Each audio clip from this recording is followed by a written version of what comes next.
Hi guys, welcome back to my channel, the I Teach channel, and today I'm going to teach you on how to make a PowerPoint presentation kasi I give this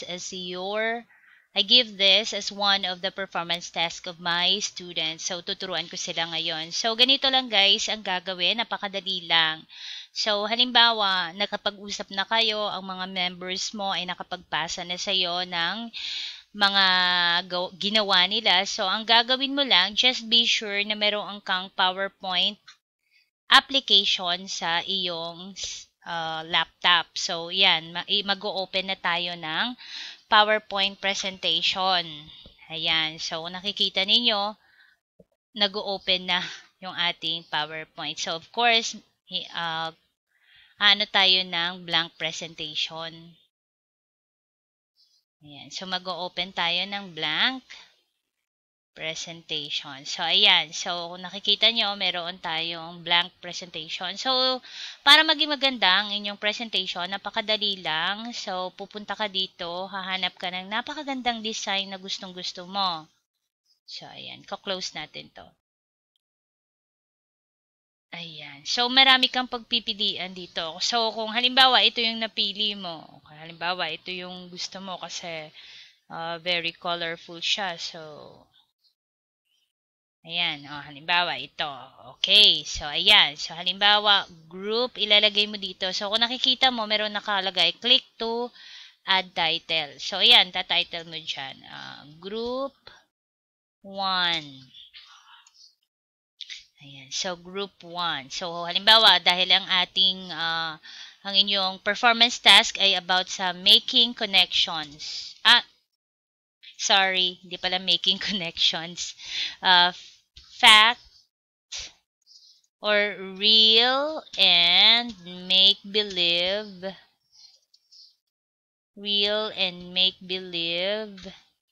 ay ano ba yan, make believe images. Ayan, so ayan, may page 1 ka na. So ito pwede mo namang palitan ito. Halimbawa, ayaw mo sa ganyang mga style, so punta ka dito, papalitan mo siya. So ito, halimbawa gusto mo ng color pink. Ayan. So, pwede mo rin yang palakihan. Ayan. So, kung ayaw mo sa kanyang font style, pwede mong palitan yan. So, halimbawa, ayan. Algerian. Ayan. So, itong subtitle mo, pwede mo rin palitan yan. Gagawin mong Arial Black, tapos medyo palakihan mo. Okay. So, ayan. Di ba? Ang ganda na. So, ngayon, kung magdadagdag ka ng slide, napakadali lang. Magra-right click ka lang, maglalagay ka ng new slide. So, pwede mo ring i-duplicate kung gusto mong pare-parehas yung style. Halimbawa, ayan, duplicate.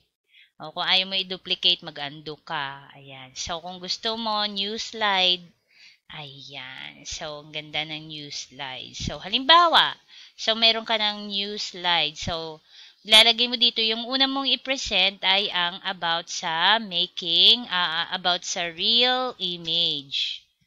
Okay, so ayan. So, nalagay mo na yung real image. So, dito, kasi dahil ito ay report, tandaan ninyo class na kapag gumagawa ka ng ganito, pwede mo siyang gawing bold, ayan.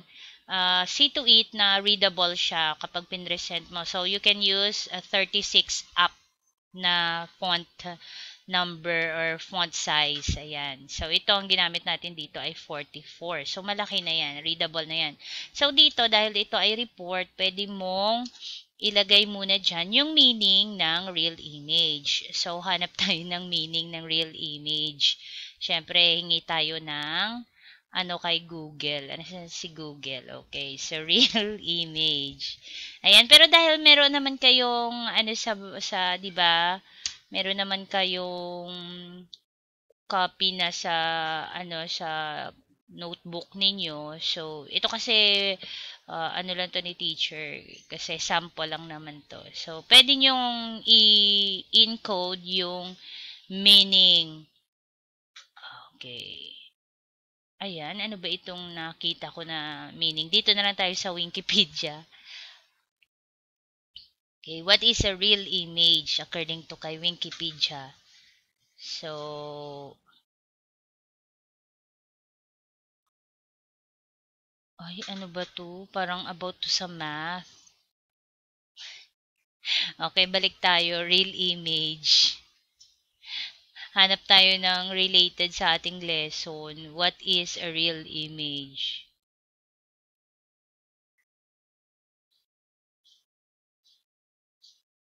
Oo. So, ayan. Ay, virtual to. Hala, bakit ang tagal? Ayan. So, asa na ba? Bakit ba yung... Sige na natin dito. Real and make believe.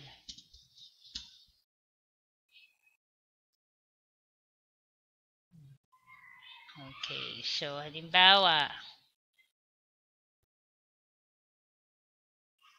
open tayo dito. Kopya na lang tayo muna, ha? Okay. So, real image. Ayan. So, yung simple lang.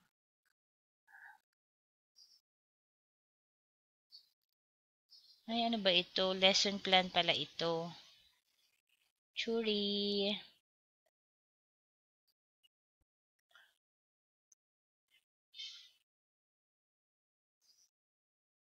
Hmm. So, pwede naman nating palitan yan. Real image is something. So, pwede na natin itong ilagay dito. So, kopyahin na lang natin. Control V. Alright. Real image are, or is pala, is, small letter lang to. Is,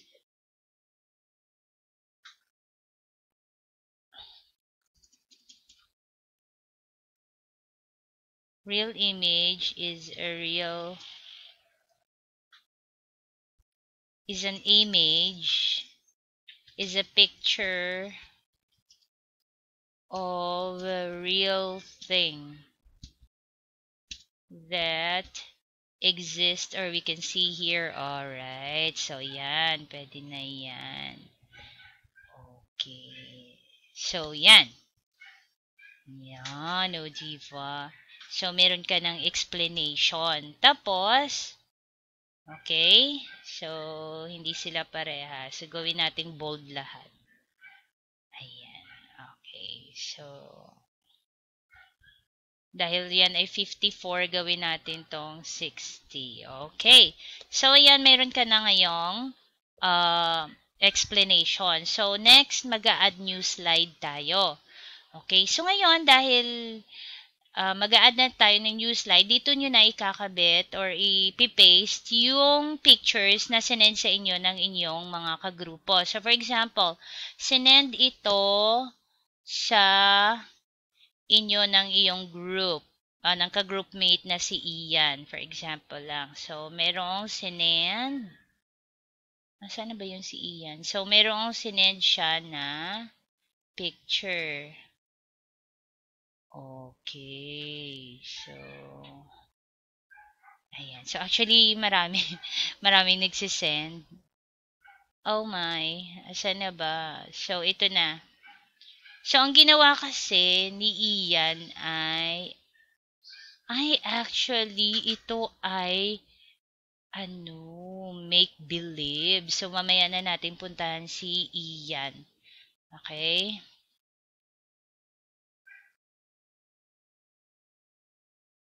Ayoko, maraming nagsisend sa akin ng mga ano ko, mamaya na lang, mamaya. Ayan, nagsusorry kasi hindi daw nakapagpasa. Okay, so, sige, okay lang yan. Pwede pa namang magpasa mamaya, saglit lang at gumagawa pa ako ng...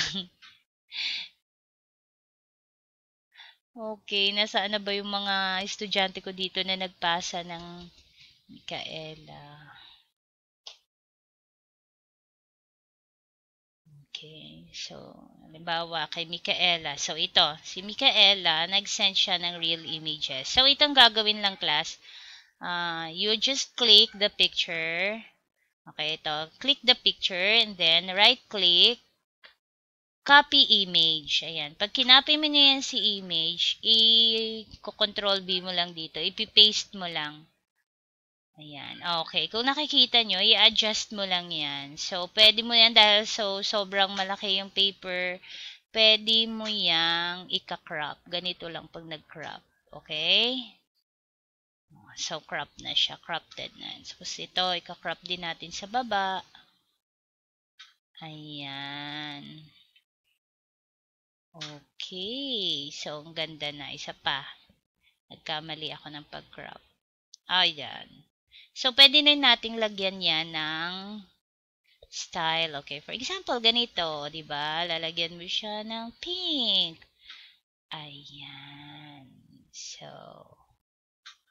okay. Ganda na siya. Alright. So, ganyan lang. Tapos, add ka rin ng another slide. Add ka ng another slide. Kung gusto mong lagyan yun ng pangalan, pwede kang mag-insert. Okay, mag-insert ka ng word art para maganda. Okay, ayan, nakita mo, your text here. So, lalagyan mo halimbawa, starfish. Okay, ay, ano ba yan?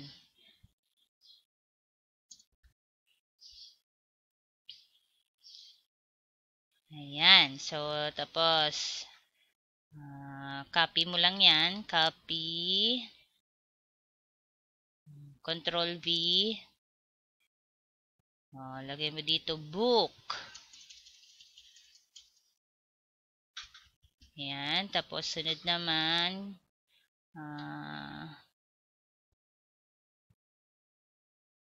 copy ulit natin. Or control V ulit. Control V, ayan. Dito, ay, ano ba yan? Kuhanin mo dyan. Drag mo dito papunta sa baba. Okay. Then, 3. Ayan, pwede mong palitan yan. Pwede mong palitan ng color. So, punta ka dito sa format. Pwede mong palitan yung style. Ayan, diba? Ayan, pwede mong palitan yan kung anong gusto mo.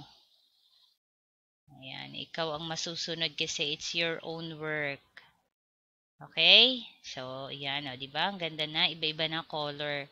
So, punta ka lang ulit sa format, tapos, palitan mo ng color kung anong gusto mo.